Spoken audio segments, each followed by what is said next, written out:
I just hope you take just a moment. I was looking back and just with the plants that we've planted over the years and the fact that the azaleas are blooming, which, I mean, these are repeat bosaias, so it's not that unusual for them to bloom this time of the year, but it couldn't be on a prettier morning.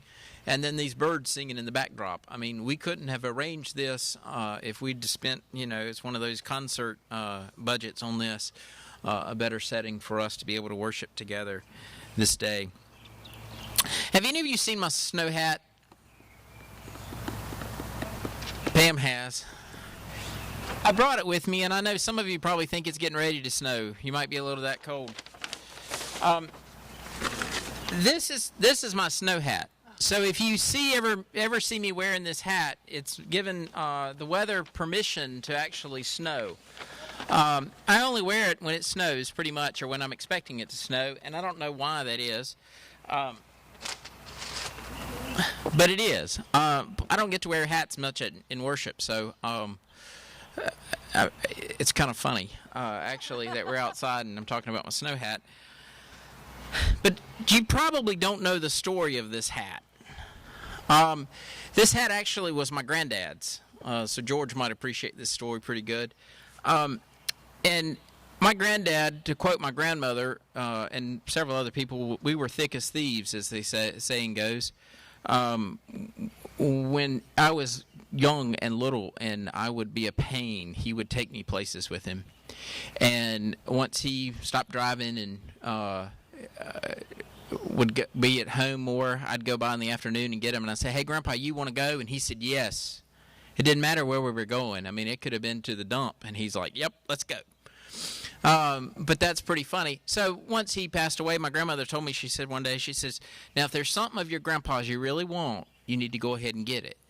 And so I went out into the furnace room, that's what it was called, and to get this old beat-up denim jacket that had patches out of it and torn sleeves and everything else, liner, and I couldn't find it. And I went back in, and I asked Grandma, I said, "Well, where's the old blue jean jacket?" And she says, "That old thing?" I said, "Yeah." She said, "Lord, I threw that thing away months ago." And so, it's funny how it just completely shattered what I wanted. And, that's hilarious. What my grandmother thought was complete and utter garbage was the one thing that I really wanted at the option. The second backup thing was this hat. And it also lived in the furnace room. The cool thing I always remember about this hat was that it hid the house key. It stood on the hat rack, and the house key was underneath it. So you could always get in Grandma and Grandpa's hat, or Grandma and Grandpa's house with the key from under this hat. And I don't know why. Just whenever it snows, I put it on and wear it. They're treasures that I have from my granddad and from others, but I thought of that instantaneously. And I'm not overly protective of it, as you see. It's tough.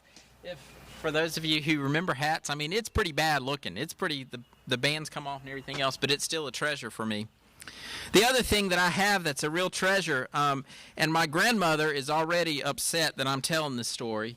My grandfather's laughing, and I'm sure Sam is somewhere talking about this. Probably he may have been the one to find this. Is a return check for insufficient funds from the Internal Revenue Service. In 1983, I would have put me in about first grade, and it's for $1,436 back then. So that's a pretty good little hunk of change. But we found it up at the store when we were cleaning out, and it's in my box of treasures for my granddad, which is hilarious. It's got a Service New Testament in it, a dog tag, and a couple of those kind of things that I collected over the years and was given. But this check, this insufficient funds in 1983, is one of the other treasures that I have. And I think part of the thing that connects with this text is about the taxes.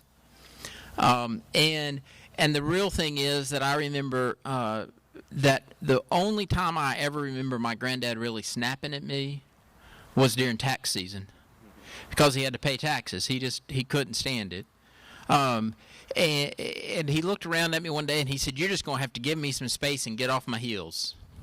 And I remember it. I was following him around everywhere he went, and You can imagine that. And when I have to write the tax bill, I'm glad I get to pay taxes. I think the good stuff that our taxes do, I'm happy to support. But it does hurt when you have to write that check. And so I kind of get my granddad just a little bit more. But the thing that I really thought about in this text is that taxes make people do funny things. And that's kind of where we are with this text. If you think about it, the Pharisees and the Herodians are teamed up together. And over, thinking about them, I thought of the old adage of an enemy of my enemy is my friend. You thought about that?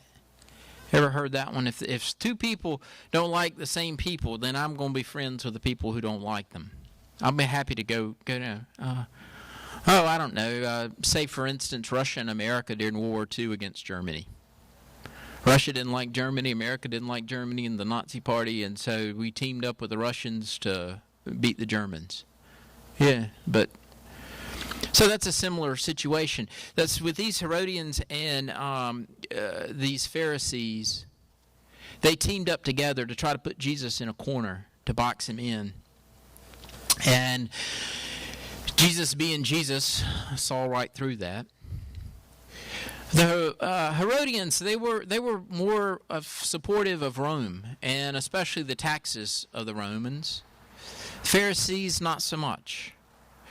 But they were a little better than the Sadducees, the more conservative point of the religious authorities. But the Pharisees and the Herodians teamed up in this point to give Jesus this challenge. And the Pharisees were saying, no, we really ought not pay that much tax to Rome. And the Herodians were saying, well, yeah, sure, we should support Rome and pay the Roman tax. That's great. And so it really didn't matter what Jesus said. Yes, you should pay taxes. No, you shouldn't pay taxes. It would be fitting. And Jesus would be in trouble with one of the other groups. But Jesus is Jesus, and he calls and asks them, he said, well, what do you use to pay the taxes with? And he says a denarius, and they bring out this coin, and whose head's on it? And they say the emperor's. And Jesus pretty quickly says, well, give to the emperor the things that are the emperor, and give to God the things that are God.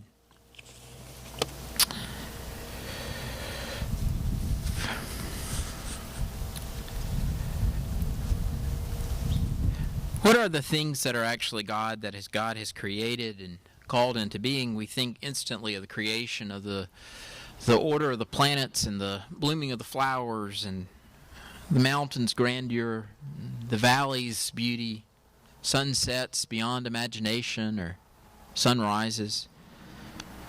Those things that begin to show us just a glimpse of who God is and the magnificence of God.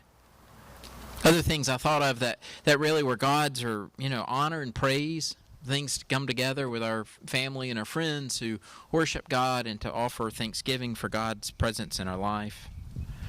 Oh, the resources that we have, those things that have been granted to us and given to us that we've also worked for, but the things that are enabled by God to happen.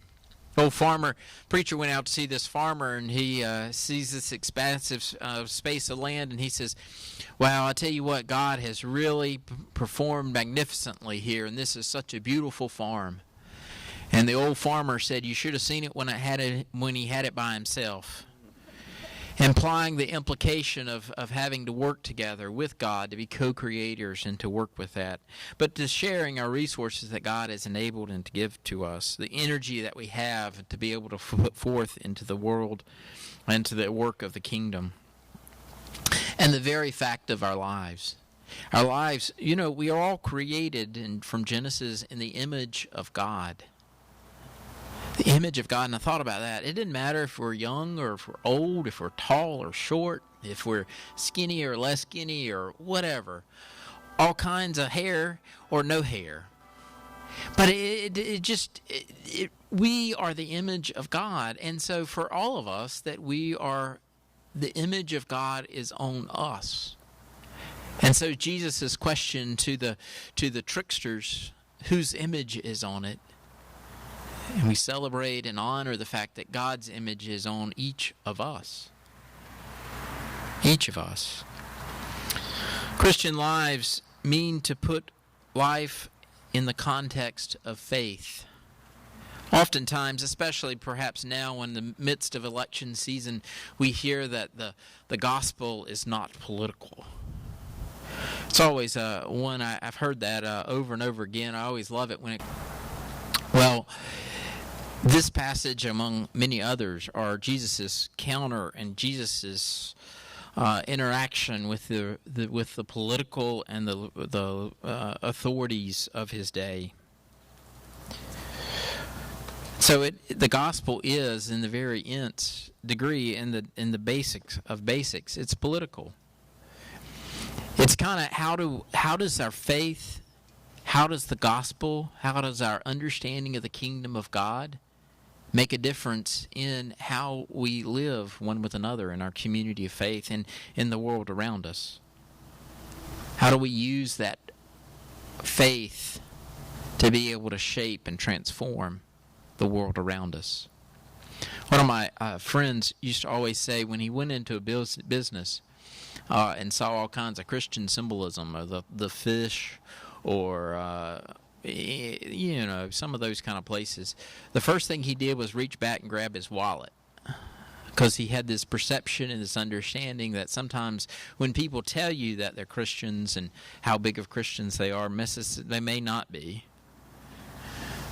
But yet, whenever people show us and exemplify the life of Christ, when they use Christ as the model in their life and your life, to show the world something different, a different way to care and to love about one another, then that begins to influence and to change the faith and the revelation of the faith to the world through the action that we do. Whose image are we created in? Whose image are we living in? Who are we allowing to model our faith?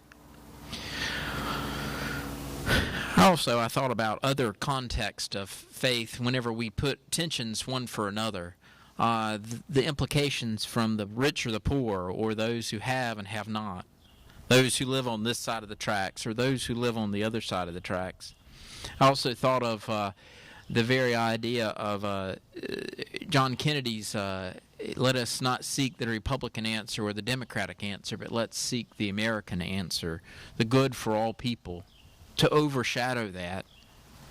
And also Lincoln's second inaugural address, and the line in it when he says that they've went through the Civil War, both sides praying to the same God. The implication and the tension between living out the faith and how God might shape and to live, help us understand what it means to be truly a Christian living in the world. The old St. Francis of Assisi is accredited in some places, and other places it said it's not him. He says to use, preach the gospel always, and to use words when necessary. Our lives allow that to show forth into the world in a different way. One commentator, Michael Lee, summed up kind of this way: to live out the gospel, one cannot avoid political commitments, but that does not mean claiming partisan politics or ideology as God's will. Rather, it is that constant challenge to seek God, it's God's merciful will, and to intimidate Jesus' example in order to render all things to God. To be able to be that model of faith. What do we offer? What do we show? Who do we help reflect into the world around us? As you go forth, remember that God's presence, God's image is upon you, and you go forth into the world to be God's people. All glory, honor, and power be to the one who was, who is, and who is to come. Amen.